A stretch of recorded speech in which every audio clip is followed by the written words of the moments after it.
ጠቅላይ ሚኒስትር አብይ አህመድ ሰዎች በነጻነት ተንቀሳቅሰው መስራት የማይችሉበት ደረጃ ላይ መደረሱን ኮነኑ። ጠቅላይ ሚኒስትሩ ይህን ያሉት ትናንት እሁድ ሐምሌ 5 በአማራ ክልል ደብረ ማርቆስ ከተማ በተገነባው ንጉሥ ተክለ ሃይማኖት አውሮፕላን ማረፊያ የምረቃ ስነ ስርዓት ላይ ባደረጉት ንግግር ነው። በታጣቂዎች ምክንያት የተፈጠሩ የእንቅስቃሴ ገደቦች መኖራቸውን የጠቀሱት ጠቅላይ ሚኒስትሩ ወደ ደብረ ማርቆስ ከተማ የሚደረግ የመኪና ጉዞ በእኛ ጥረት መመለስ ይኖርበታል ሲሉም አሳስበዋል። ሽፍቶች እየተበራከቱ ሰዎች በነጻነት ከቦታ ቦታ ተንቀሳቅሰው ስራ መስራት ወደማይችሉበት ደረጃ መድረሳችን ለሁላችንም አጠያያቂ ጥዩፍ የማይገባ ልንማርበት የሚገባ ጉዳይ ይመስለኛል ሲሉ ኮንነዋል። በክልሉ ያለውን ወቅታዊ ችግር በውይይት መፍታት ለሚፈልግ ለማንኛውም አካል መንግስታቸው ዝግጁ መሆኑንም ገልጸዋል። ጠቅላይ ሚኒስትሩ ይህን ሲሉ የአሁኑ የመጀመሪያቸው አይደለም። የጠቅላይ ሚኒስትሩን ንግግር በተመለከተ አንድ የፖለቲካ ተንታኝ አነጋግረናል። የዩኒቨርሲቲ መምህርና ፖለቲከኛው ዶክተር ጌትዬ ትርፌ አስተያየታቸውን የጀመሩት እስካሁን የተደረጉ የሰላም ጥረቶች ለምን ውጤት አላመጡም፣ ክፍተቱ የቱ ጋር ነው ለሚለው ጥያቄ ምላሽ በመስጠት ነው። ክፍተቱ በሁለቱም ነው፣ በታጣቂ ኃይሎችም በመንግስትም በኩል ነው። በዋናነት ግን ድርሻው እናከፋፈሉታል። ከፍተኛ ድርሻው የመንግስት ሊሆን ይችላል። በዚህ ታጣቂዎቹ በዛ አካባቢ ያለው ታጠቀው ኃይል የፖለቲካ አጀንዳ ይዞ ነው ተንቀሳቀሰ። የፖለቲካ አጀንዳ በጦርነት እንጂ በጠረጴዛ ዙሪያ ልፈታ አልችልም የሚል አቋም እንዲደርስ ብዙ ገፊ ነገሮች ውስጥ እንዲገባ ተደርጎ የተነሳ ነው። እዛ ክልል ጦርነት እንደምታውቀው የጠቅላይ ሚኒስትሩ ንግግር እንደ ፓርቲም እንደ መንግስትም በተደጋጋሚ ለድርድርና ለሰላም በራችን ክፍት ነው፣ ዝግጁ ነን የሚል ንግግር የተለመደ የረጅም ጊዜ ባለፉት 3-4 ዓመታት ይነገራሉ። በዚህ በአማራ ክልል ላይ በተመለከተ ነገር ግን መንግስት ለፕሮፓጋንዳ ፍጆታ ከመጠቀም ያለፈ ከልብ ቅንነት እንደሌለው ብቻ ሳይሆን በውስጡ ራሱ በመንግስት መዋቅር ውስጥ ያለው ኃይል በከፊል አንደኛ እዛ ክልል ያለው ግጭት እንዲቀጥል እና ያከበደ በእንደዚህ አይነት ስራ ውስጥ እንዲጠመድ የሚፈልጉ ኃይሎች አሉ። በመንግስት ውስጥ ያሉ ፖለቲከኞች እና የፖለቲካ ኃይሎች ወይም ሽማምንቶች።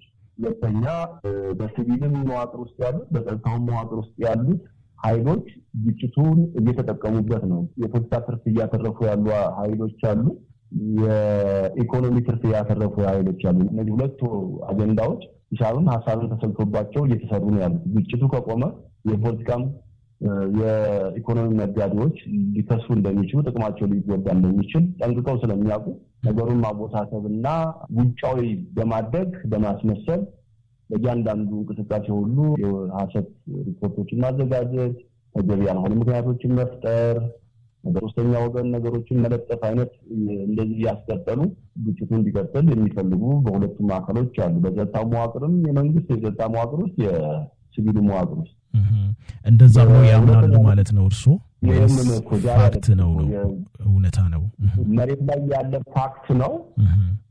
በዛሬ ኢንተርቪው አይደለም የተናገርነው። የዛሬ 3 ዓመትም የዛሬ 2 ዓመትም ይሄንን ነው። በሁለት የሚበላ የጸጥታም የሲቪል መዋቅር መንግስት ውስጥ አለ። ፌደራል ላይ ክልሉ ላይ አንዱ ይሄ ነው። ሌላው ክንፍ ደግሞ የመንግስት መዋቅር ሰላምና ጸጥታ እንዲመጣ እንዲረጋጋ የሚፈልግ ኃይል አለ፣ በተለይ ላይ ከፍ ያለው መዋቅር ላይ። ሌላው በሌላ በኩል የታጠቀው ኃይል ነው። የታጠቀውም ኃይል ለድርድር ክፍት አይደለም፣ የተበታተነም ኃይል ነው። ወጥ የሆነ የፖለቲካ አደረጃጀትና መዋቅር አልፈጠረም። እስካሁን ጎረላ ጦርነት ነው እያካሄደ ያለው። ስኬታማ ነኝ ብሎ የሚያስበው በጎረላ ጦርነት ነው። አሁን የፈጠሩት ይቅርታ አቋረጥኩት። አሁን የፈጠሩት የአማራ ፋኖ ብሔራዊ ንቅናቄ በሚል ስያሜ አዲስ የተቋቋመው አደረጃጀትስ እሱ መዋቅር መጥፎ ነው ማለት አይደለም። ግን መሬት ላይ ያለው የወታደራዊ እንቅስቃሴ ድል በፖለቲካ መዋቅሩ ስኬታማ አላደረገውም። እሱ ላይ ማሳያ የለም። ክልሉንና ፌደራል መንግስትን ተገዳድሯል። በጦርነት ተገዳድሯል። ሰላምና ደህንነት የለም፣ እዛ ቦታ የለም። 6-7 ሚሊዮን ትውልድ እንዳይማር ሆኗል። ይሄ ሁለቱም ተፋላሚዎች ሚና ነው። አዎ ሚና ነው። ከምንም በላይ የፖለቲካ ትርፍ እና የፖለቲካ መዋቅሩ እና የፖለቲካ ድል ከጦርነቱ በሻገር ጎልቶ ቢመጣ ኖሮ ይሄ መንግስት ቅድም እንዳልኩ ቅንነት የጎደለው የህዝብ ግንኙነት ወሬ የፕሮፓጋንዳ ፕሮጀክት ከማውራት ያለፈ በግል ምናልባትም ጎንበስ ብሎ ለድርድር ራሱን ዝግጁ ያደርግ ነበር። ምክንያቱም የፖለቲካ ቅቡልነት በዛ አካባቢ የተበታተነ ሆኗል። የፖለቲካ ስትራቴጂውና የፖለቲካ አይዲዮሎጂው የተበታተነ ሆኗል። እንደውም ጦርነቱን የተበታተነ አይደለም፣ የጎረላ ጦርነት አይደለም፣ የዚህ አይነት ባህሪ ነው ያለው የፖለቲካውም እና ፖለቲካሊ በጣም ኢንፍሉዌንስ ቢሆን ኖሮ ይሄ መንግስት ሳይወድ በግድ አይደለም ልደራደር ብቻ ሳይሆን አደራድሩ ብሎ ሽማግሌ ሊልክ ይችላል ሶስተኛ ወገኖች። ስለዚህ የዛ አካባቢ ክንፍ ፖለቲካል ደካማ ነው፣ ስለርሳቸው አልተማመኑም። 3 ዓመት መንግስትን የሚደራደር የፖለቲካል እሳቤን ማሳበም ስትራቴጂን ባለማምጣታቸው እንደውም ተጽዕኖ ያመጣው ለዚህ መንግስት ፈተና የሆነበት ለዚህ መንግስት ተጽዕኖ የሆነበት ግጭቱ ነው፣ ጦርነቱ ነው ለመንግስት ፈተና የሆነው እንጂ ፖለቲካሊ ፈተና አልሆነለበትም። ሌላው ለድርድር ፍቃደኛ አይደለም። ማን ከማን ይደራደር የሚለውም ሌላ የቤት ስራ ሆኖ ግን ለድርድርም ዝግጁ አይደለም የታጠቀው ኃይል። ስለዚህ ሁለቱም ቅንነት በጎደለባቸው ብቻ ሳይሆን ቅድም ያልኩት ግን የአማራ ክልል ግጭት ብቻ ሳይሆን ኦሮሚያም ላይ ያለው ግጭትና የታጠቀ ኃይል የሚሰራው ቁማር ኢኮኖሚ የሚነግዱ አሉ፣ ፖለቲካሊ የሚነግዱ አሉ። ይሄ ስራቸው የሆኑ ኃይሎች በመንግስት መዋቅር በሚገባው መንግስት ይሄንን ማጥራት አልቻለም። ላጥራም ግን ለራሱ ሁሉና ራሱ ፈተና ያለው ይመስለኛል። አንዱ ስጋት የሆነበት ይሄ ይመስለኛልና በዛ ልክ ማየቱ ተገቢ ነው። እኔ አንዳንድ ጊዜ ጠቅላይ ሚኒስትሩ ሊደርሳቸው ሪፖርት ያው እሳቸው እንግዲህ አንድ ግለሰብ ናቸው፣ ዲናቸው ግን ሀገር ነው። ግን እያንዳንዱ የፌደራል መንግስትም ሆነ የክልል መዋቅር በሚመጣላቸው ሪፖርት ላይ መነሻ አድርገው የሚሰጡት አመራርና ውሳኔ ራሱ አላስፈላጊ ስህተት እየፈጠረ ይመስለኛል። በበታውም ሆነ በሲቪሉም የሚመጡ ሪፖርቶች ጤነኛ ናቸው ብዬ ለማመን እቸገራለሁ። አንዳንድ ምልክቶች ከደርግ ዘመን ጋር የሚመላክቱ ምልክቶች አሉ። በደርግ ዘመንም ያቅም ማነስ ሳይሆን ያለው የነበረበት ከውስጥ ሆኖ አገዛዙንና መንግስትን የሚያዳክም የሚገዘግዝ መዋቅር ነበረ። አሁንም እንደዚህ ባህሪ አለ። እንግዲያው ምንድነው መፍትሄው ብለው ያስባሉ? አንደኛ ይፈታ ከተባለ መንግስት ከሚገባው ብዙ ርቀት ለድርድር መሄድ ይጠበቅበታል። በዛ በታጠቀ ኃይል ልክ አይደለም ራሱን ማስቀመጥ ያለበት፣ ኃላፊነት አለበት። ሀገር እጅ ላይ ነው ያለው። መንግስት በአማራ ክልል ያለውን ኃይል እያለ ያለው ወደ ማህበረሰቡ ግቡ ነው። ናግባ ዝም ብለህ ስትለው ምርኮኛ ሆን ነው፣ ሌላ ጨዋታ የለውም። የታጠቀ ኃይል ከነጥቁ የሚገባል ከሆነ አንዴ ከገባ በኋላ ምርኮኛ ነው። በዛ ደረጃ ጥሪ አጉል መሳለቅ ነው። ለአገሪቱም ለክልሉ መረጋጋት አልፈጠረም። ለውጭ ተጋላጭነታችን በስፋት መጥቷል። እንኳን በዚህ ደረጃ በወታደራዊ ባለው በሽምቅ ውጊያ የሚሳካላቸው ኃይሎች ተራ የሽፍታ ቡድን እንኳን ዝም ብሎ አይገባል። አትሊስት የሆነ ዋስትና ይፈልጋልና በዚህ ደረጃ ይገባል ብሎ መግባት የዋህነት ነውና መንግስት አካሄዱን በአዲሱ የመንግስት መዋቅር በቀጣይ ያዋል ብዬ አስባለሁ። ይሄ ብቻ ሳይሆን ኦሮሚያም ላይ ያለውን እንደዛ።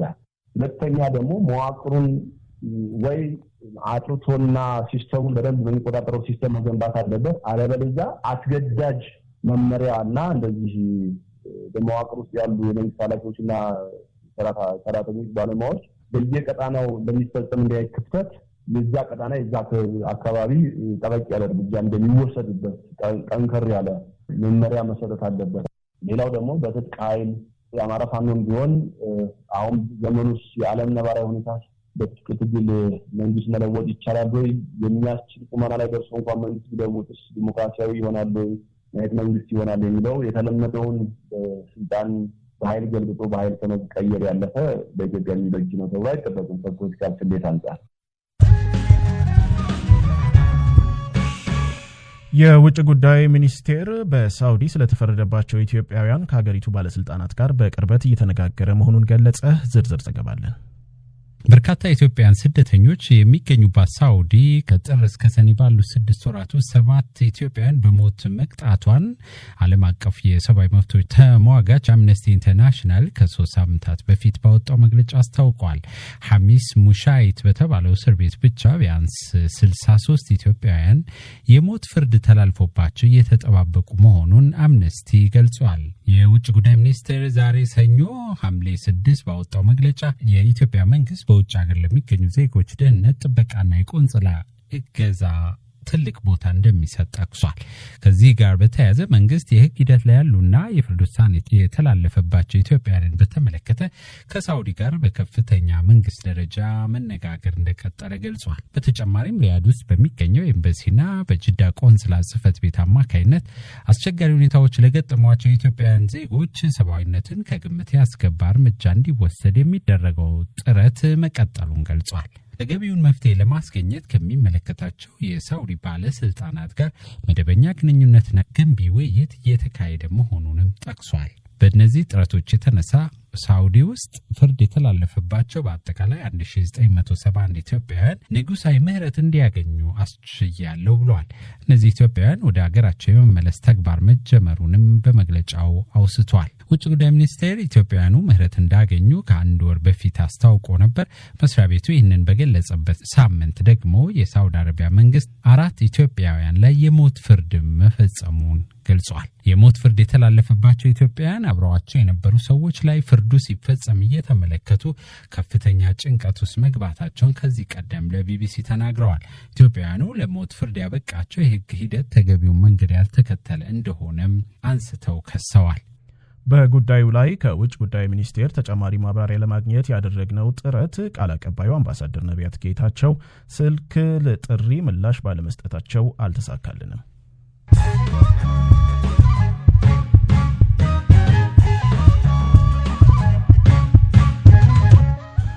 አሁን ደግሞ ወደ አጫጭር ዜናዎቹ አልፋለሁ። የሱዳን ፍርድ ቤት ከሀገሪቱ ጦር ጋር ጦርነት ላይ ባለው የፈጥኖ ደራሽ ኃይል መሪ ሞሐመድ ሐምዳን ደጋሎ ወይም ሄሜቲ እና ሌሎች 15 የጦር አዛዦች ላይ የሞት ፍርድ አስተላለፈ።